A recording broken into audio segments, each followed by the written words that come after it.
এই হোয়াটসঅ্যাপ, আজকে আমি আসছি তিস্তার চরে এবং এই চরে আমরা একদিন থাকবো, একদিন ক্যাম্পিং করব এবং এখানকার মানুষদের জীবিকা কিভাবে নির্ভর করে একটা নদীর উপরে। এই ভিডিওতে আমি এবং আমার দুই বন্ধু মিলে এই চরের থাকার এক্সপিরিয়েন্সটা এটা এক্সপ্লোর করার চেষ্টা করব। তো চলেন একসাথে শুরু করি।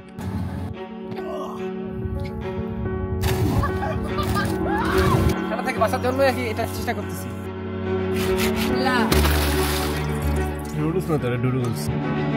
ওরা ট্রলার আসতেছে। জীবনটা হচ্ছে একটা দুঃখের গুয়া, খুবই কষ্টদায়ক।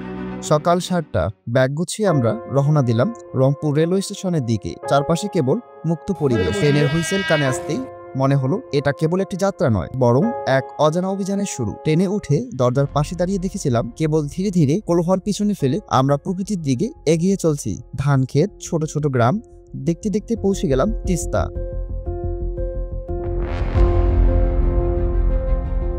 ঘাটে নেমেই দেখলাম বিশাল নীল জলরাশি। সংগ্রহ করলাম মাছ ধরার ছিপ। আমরা কিন্তু এই খড়গুলো হচ্ছে আমরা বেডের নিচে দিব, যেন রাতে ঠান্ডাটা বেশিটা না লাগে। আচ্ছা, রাতে এখানে মোটামুটি ভালোই ঠান্ডা পড়ে, আর যদিও বা আবার এখন শীতের শেষের দিকে, আমরা ঠান্ডা থেকে বাঁচার জন্য এটা চেষ্টা করতেছি। আর এখান থেকেই আমাদের মূল অভিযান শুরু। তিস্তার চরে চারিদিকে নিস্তব্ধতা, মাঝে মাঝে পাখির ডাক। আমরা নদী পার হয়ে সুন্দর একটি প্লেস বাছাই করে ক্যাম্প এবং হ্যামক তৈরির কাজটি সেরে ফেললাম। দেন শুরু হলো আরেকটি রোমাঞ্চকর কাজ, মাছ ধরা। এখন হচ্ছে রমজান মাস আর আমরা মাছ মেরে সন্ধ্যার সময় ফিশ ফ্রাই করব। আর এখানে আছে রাকিব এবং শুভ, তাদের কাছে শুনবো যে মাছ কয়টা পেলো এখন পর্যন্ত। কি অবস্থা, মাছ পাইছো? আমরা মাত্র ছিপ ফেললাম, এখন পর্যন্ত কোনো মাছ আমাদের ছিপে ধরা পড়েনি। তো আশা করা যায় ইনশাল্লাহ, আমরা আশাবাদী যে সন্ধ্যার মধ্যে একটা মাছ ইনশাল্লাহ ধরবো। কি খবর তোমার?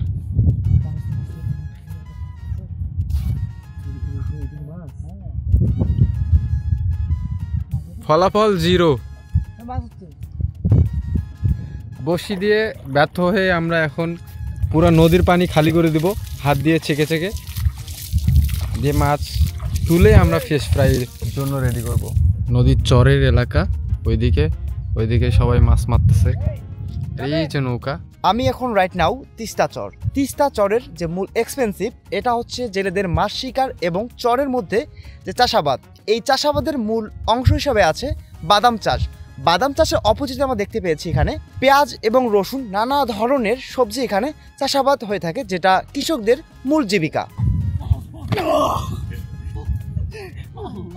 হে লাগছে।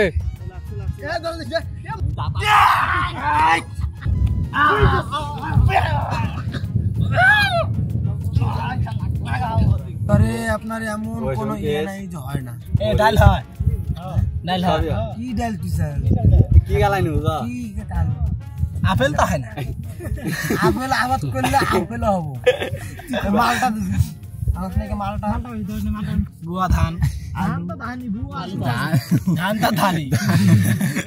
ইগোই তো বুয়া ধান কে বুয়া ধান। টাকা লাগবে না, মেশিনের ওই ইয়েটা আছে না, ওটার মধ্যে একটু জঙ্গল টঙ্গল দিয়ে মাটি দিয়ে সব বন্ধ করে দিলেন, জল চাপ দিলেই পানি উঠতো। আমরা তো জানি না। আপনারা কই যান তাইলে? আমরা যখন পানি বাদামের। আচ্ছা, এখানে কি জমিতে চাষ করছেন? এগুলো কি আপনাদের? না, তাহলে চরে চরে না ভাই, এগুলা মালিকানা আছে। কারো মালিকানা দিতে নেই, এমনিতে সরকারি যায় পায় তারা চাষ করে। তিস্তা নদীটাই মনে করেন যে আন্দোলন হয়েছে না একটা 17-18, এগুলো জমি মনে করেন তিস্তা নদীর দুই বারের লোকের কোনো শোক নাই, মানে এবার ভাঙতেছে, ওইবার হইতেছে, এইবার হইতেছে। পানি নেই তো নদীর মধ্যে, পানি নেই তো, নদী তো দেখেন একদম শুকনা। হ্যাঁ, এখন পানি নেই, পানি কিন্তু হবে। এখন প্রায় সন্ধ্যা হয়ে গেছে আর আমরা রান্না বান্নার জন্য রেডি করতেছি। দিনের আলো শেষ হওয়া মাত্রই আমরা রান্না বান্নায় নিয়োজিত হয়েছি ইফতারের পর। এই যে শুভ, তোমার অনুভূতি কি রাতের বেলা? বাদাম খাচ্ছি, বাদাম দিয়েছিলাম ট্রেনে, আমাদের রান্না হচ্ছে।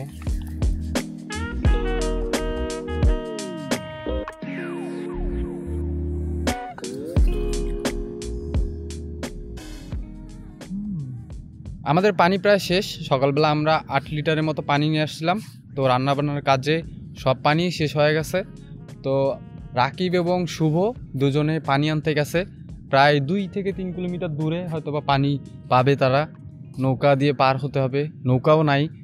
তো আমি এখন একাই, এই যে আমার ক্যাম্প এবং হ্যামক, লাইট, পূর্ণিমার চাঁদের আলো, মাঝে মাঝে 2-1টা ট্রলার আসতেছে এদিক দিয়ে, যা মাছ ধরতেছে জেলেরা। এইখানে আসলে জীবন অনেক সুন্দর যদি উপভোগ করা যায়। গাইস অবশেষে পানি নিয়ে আসছে, ওই যে দেখেন লাইট জ্বলে, ওইখানে রাকিব এবং শুভ প্রায় আধা ঘন্টা 1 ঘন্টার মতো হয়ে গেল। তো এই যে দেখেন ওই ছেলেগুলো কষ্ট করছে অনেক, পানি নিয়ে আসছে। মামা অনুভূতি কিরকম পানি আনার? আমরা অনেক দূর ঘুরলাম, কিরে পানি নাই? কি রে ভাই? একা মাসে বাড়ি গেছি নিয়ে, হ্যাঁ বাড়ির সামনে দেখি তোর হচ্ছে কি পুকুর, মানে পুকুর বলতে কি আরেকটা নদীর মতো, পাড়া কোনো অপশন নেই। এখন উপায় কি? মানে ওপাশে কত জায়গা আর প্যান্ট ছাড় ভিজি ফেলার অবস্থা করছি, যায় কোনো উপায় বলতে কি এখন ওই তোর রহমত ছাড়া উপায় নেই কাউনি আর। আমার বন্ধুরা পানি আনতে গেছিল,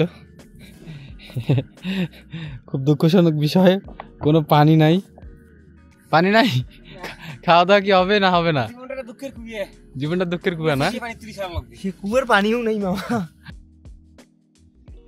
কন্যার চিরল বিরল চুল, তাহার কেশে জবা ফুল, কন্যার চিরল বিরল চুল, তাহার কেশে জবা ফুল, সেই ফুল পানিতে ফেলা কন্যা করলো ভুল, কন্যা ভুল করিস না, কন্যা ভুল করিস না, আমি ভুল করা কন্যার লগে কথা বলবো না, মনরে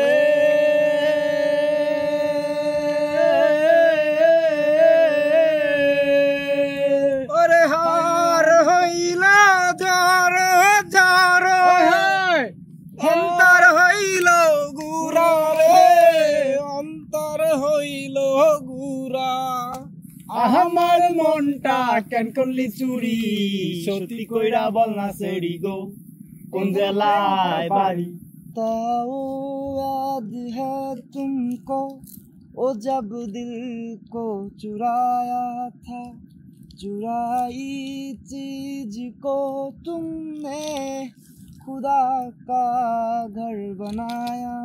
দেখতে পাচ্ছেন আমরা হচ্ছে যেহেতু পানি স্বল্পতা বা পানি আমাদের এখানে নেই, তো হচ্ছে আমরা এখান থেকে নদী থেকে পানি তুলতেছি, দেখেন কীভাবে সংগ্রহ করতেছি।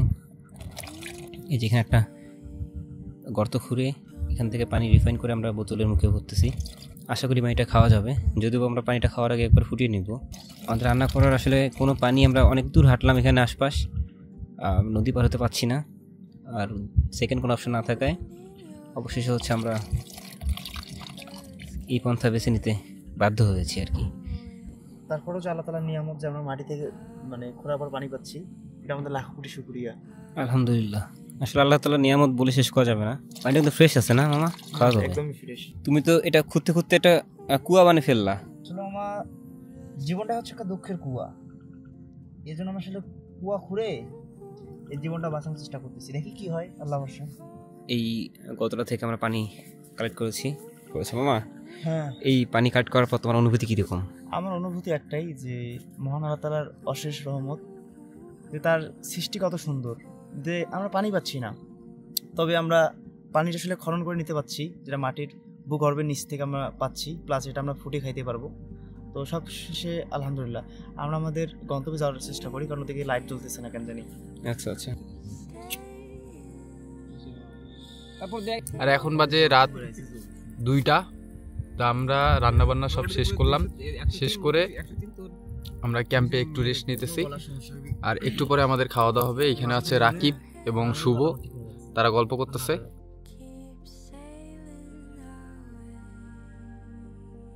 3টার সময় আমরা খাইতেছি, একদম চেহারির ভাত খাইতেছি। মুখটা হিংসে, মুখ তো দিলু একবার কতবার দিছি। ফাইনালি আমরা অনেক কষ্টের পরে চেহারি করেছি। চেহারি করার পরে আমরা আবারও খাবো, মানে খাওয়া আগারাইত পাসারাইত। এই যে খাওয়ার জন্য শশা কাটতেছে, এই যে শুভ, রাকিব।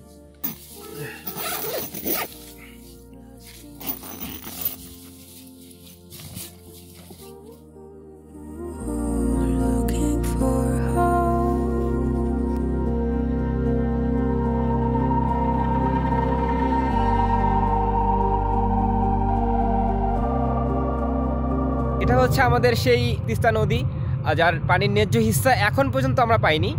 তো আমি আশা করি অনেক দ্রুত সময়ের মধ্যে ইনশাল্লাহ এটা পেয়ে যাব।